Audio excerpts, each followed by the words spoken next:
Hello guys, welcome back to CSS series. இந்த வீடியோல வந்து பாத்தீங்கன்னா CSS Overflow என்னன்னு சொல்லிட்டு பார்க்கலாம். CSSல Overflowங்கிறது வந்து பாத்தீங்கன்னா ஒரு ப்ராப்பர்ட்டி.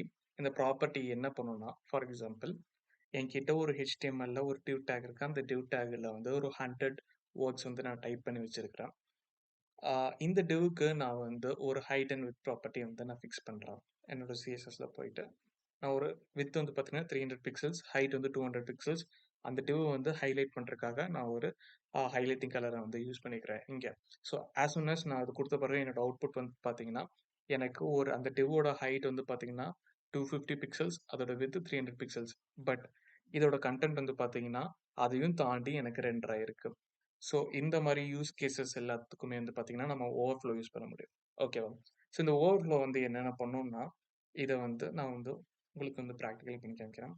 ஸோ ஃபர்ஸ்ட் எடுத்தோடனே நம்ம ஓவர்ஃப்ளோ வைக்கணும். அது அந்த எந்த டேக் உள்ள நம்ம வந்து அந்த கண்டென்ட் கொடுத்துருக்கோமோ அந்த கண்டென்ட்டோட ரேப்பரில் நம்ம வந்து இந்த ஓவர்ஃப்ளோ ப்ராப்பர்ட்டி செட் பண்ண போகிறோம். ஓவர்ஃப்ளோ ப்ராப்பர்ட்டியில் பார்த்தீங்கன்னா நிறைய வேல்யூஸ் இருக்குது. லைன் பை லைனாக பார்க்கலாம். ஃபர்ஸ்ட் திங் என்னன்னு பார்த்தீங்கன்னா விசிபிள். ஸோ விசிபிள்ங்கிறது தான் by default. As soon as நான் இது கொடுத்த பிறகு பார்த்தீங்கன்னா நம்ம ப்ரீவியஸ் அவுட்புட் மாதிரி தான் இருக்கும். இது வந்து எல்லா எலிமெண்ட்ஸ்க்குமே வந்து பார்த்தீங்கன்னா இதோட ஓவர்ஃப்ளோ பார்த்தீங்கன்னா விசிபிள் தான் இருக்கும். இது அந்த எலிமெண்ட்டையும் தாண்டி ரெண்டர் ஆகும். ஸோ இதை சேஞ்சஸ் பண்ண கூடது தான் நம்மளுக்கு வந்து ஹிடன் அப்படின்னு சொல்லிட்டு ஒரு ப்ராப்பர்ட்டி கொடுக்குறாங்க. So hidden as soon as hidden enter பண்ணோடனே வந்து பார்த்தீங்கன்னா எனக்கு அந்த டெக்ஸ்ட் வந்து பார்த்தீங்கன்னா எந்த அளவுக்கு டிஸ்பிளே ஆகணுமோ அந்த அந்த அளவுக்கு தான் எனக்கு வந்து இதாக இருக்கு. ஸோ இப்போ வந்து பார்த்தீங்கன்னா எனக்கு இந்த வேர்ட்லேருந்து இந்த வேர்டு வரைக்கும் தான் அந்த காம்பனண்ட்ல ஃபிட் பண்ண முடியும் அப்படின்னு வந்து அந்த ஓவர்ஃப்ளோ ஹிடன் ப்ராப்பர்ட்டி நம்மளுக்கு வந்து ஃபிக்ஸ் பண்ணி கொடுத்துரும்.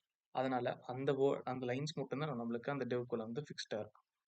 ஸோ இது ஹிடன். மீதி இருக்கிற கண்டென்ட் வந்து நம்மளுக்கு ஷோ ஆகாது. ஆஸ் சூன் as நீங்கள் வந்து ஓவர்ஃப்ளோ ஹிடன் கொடுத்த பிறகு இந்த வேல்யூஸ் தான் நம்மளுக்கு ரிட்டர்ன் பண்ணும் அந்த டெவ்க்குள்ள. அதையும் தாண்டி ஓவரா ரெண்டர் பண்ணாது. பட் இதை நீங்கள் இன்ஸ்பெக்ட் பண்ணி பார்த்தீங்கன்னா நம்மளுக்கு வந்து பார்த்தீங்கன்னா இந்த டெக்ஸ்ட் வந்து அங்கே தான் இருக்கும். ஆனால் எண்ட் யூசருக்கு நம்மளுக்கு தெரியாது. இது நீங்கள் இன்ஸ்பெக்ட் பண்ணி பார்த்தா தான் தெரியும். நீங்கள் வந்து பார்த்தீங்கன்னா நமக்கு ஹோல் டெக்ஸ்ட்டுமே இங்கே இருக்குது.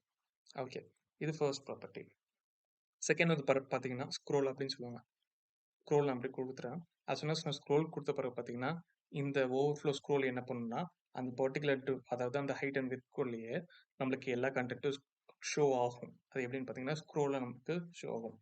ஸோ இப்போ வந்து பார்த்தீங்கன்னா எனக்கு இது ஸ்க்ரோல் ஆகுது பார்த்தீங்களா? அந்த ஹைட் அண்ட் வித்குள்ளே எனக்கு ஸ்க்ரோல் ஆகுது. இங்கே வந்து ஒரு ஸ்க்ரோல் பாரை வந்து வெப் ப்ரௌசர் எனக்கு ப்ரொவைட் பண்ணிடும். ஸோ தட் யூசருக்கு நம்ம எந்த இடத்துல இருக்கிறோம் அப்படின்னு சொல்லிட்டு டிஃபைன் பண்ணுறதுக்காக இது கொடுத்துருக்காங்க. ஸோ இது ஸ்க்ரோல். ஃபைனலாக வந்து பார்த்தீங்கன்னா ஆட்டோ அப்படின்னு சொல்லிட்டு இருக்கும். ஸோ இந்த ஆட்டோ வந்து மோஸ்ட்டாக வந்து பார்த்தீங்கன்னா ஸ்க்ரோல் மாதிரி தான் நம்மளுக்கு ஒர்க் ஆகும். ஆனால் இதுக்கும் அதுக்கு என்ன வித்தியாசம்னா நான் இப்போ வந்து ஸ்க்ரோல்னு வைக்கிறேன். ஸோ ஸ்க்ரோல் வச்ச பிறகு பார்த்தீங்கன்னா எனக்கு எக்ஸ் ஆக்சஸ்லையும் ஒய் ஆக்சஸ்லையும் ரெண்டு இடத்துலையுமே வந்து பார்த்தீங்கன்னா எனக்கு அந்த ஸ்க்ரோலில் ஸ்பேஸ் வந்து எனக்கு இருக்குது. ஆனால் ஆஸ் சூன் as நான் ஆட்டோ கொடுத்த பிறகு ஸோ இப்போ ஆட்டோ கொடுத்த பிறகு பார்த்தீங்கன்னா எனக்கு வெறும் எக்ஸ் ஆக்சஸில் மட்டும்தான் அந்த ஸ்க்ரோல் பாக்ஸ் இருக்குது. கீழே அந்த ஒய் போயிடுச்சு. ஸோ இந்த ஆட்டோ ப்ராப்பர்ட்டி சேம் as வந்து ஸ்க்ரோல் மாதிரி தான். பட் இந்த ஸ்க்ரோல் வந்து எப்பப்பெல்லாம் இந்த இந்த பர்டிகுலர் டிவ்க்கு இந்த ஸ்க்ரோல் தேவையோ அது ஆட்டோமேட்டிக்காக நம்மளுக்கு எடுத்து நம்மளுக்கு டிஸ்ப்ளே பண்ணிடும். மோஸ்ட்டாக வந்து பார்த்தீங்கன்னா ஓவர்ஃப்ளோ ஆட்டோ வைக்கிறது ரொம்பவுமே நல்லது. ஸோ தட் நம்மளுக்கு தேவையில்லாததெல்லாம் நம்மளுக்கு வராது. ஓகே, ஸோ நெக்ஸ்ட் வந்து பார்த்தீங்கன்னா ஓவர்ஃப்ளோ எக்ஸ், ஓவர்ஃப்ளோ ஒய், இந்த ரெண்டு ப்ராப்பர்ட்டி இருக்கு. எக்ஸ் அண்ட் ஒய் வந்து உங்களுக்கு பை டிஃபால்ட் தெரிஞ்சிருக்கும். இது எக்ஸ் ஆக்சஸ், இது ஒய் ஆக்சஸ். ஓகே, இப்போ வந்து பார்த்தீங்கன்னா நான் இது வந்து ஸ்க்ரோலில் வந்து ஓவர்ஃப்ளோ எக்ஸ் நான் வந்து ஸ்க்ரோல்னு வைக்கிறேன். ஓகே, இப்போ ஓவர்ஃப்ளோ ஒய்யை வந்து ஹிடன் பண்ணுறேன். ஸோ இப்போ வந்து பார்த்தீங்கன்னா எனக்கு எக்ஸ் ஆக்சஸில் இருக்கிறது வந்து ஹிடன், ஐ மீன் ஒய் ஆக்சஸில் இருக்கிறது வந்து பார்த்தீங்கன்னா ஹிடன் ஆயிடுச்சு. எக்ஸ் ஆக்சஸில் இருக்கிறது நம்மளுக்கு வந்து ஸ்க்ரோல் ஆயிருக்கு. ஓகே, இதை அப்படியே நான் சேஞ்ச் பண்ணுறேன். இதையும் ஹிடன் நான் வச்சிடறேன். இது வந்து ஸ்க்ரோல் அப்படின்னு வைக்கிறேன். ஸோ இப்போ வந்து பார்த்தீங்கன்னா இது as like overflow auto property மாதிரி தான் வேலை செய்யும். பட் நீங்கள் இது நம்மளால மேனுவலாக நம்மளால கண்ட்ரோல் பண்ண முடியும். ஓவர்ஃப்ளோ எக்ஸையும் ஒய்யும் நம்மளால மேனுவலாக கண்ட்ரோல் பண்ண முடியும்.